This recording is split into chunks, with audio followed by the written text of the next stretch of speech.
राज्य शासनाच्या कामकाजात गती आणि पारदर्शकता आणण्यासाठी महा हा देशातला पहिला कृत्रिम बुद्धिमत्ता आधारित अभिनव उपक्रम राबवण्यात येणार आहे।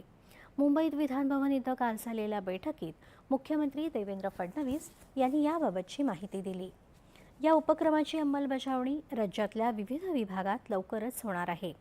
याद्वारे शासकीय कामकाजातील पत्रव्यवहार, अहवाल तयार करणं, भाषांतर आणि दस्तऐवजांचा सारांश तयार करणं अधिक वेगानं आणि अचूकपणे करता येईल, असं मुख्यमंत्र्यांनी सांगितलं।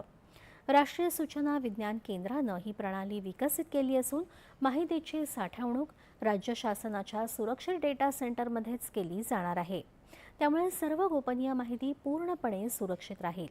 भविष्यात ई-ऑफिस आणि आपले सरकार यासारख्या प्रणालीशी महा जोडलं जाईल, असंही मुख्यमंत्र्यांनी यावेळी सांगितलं।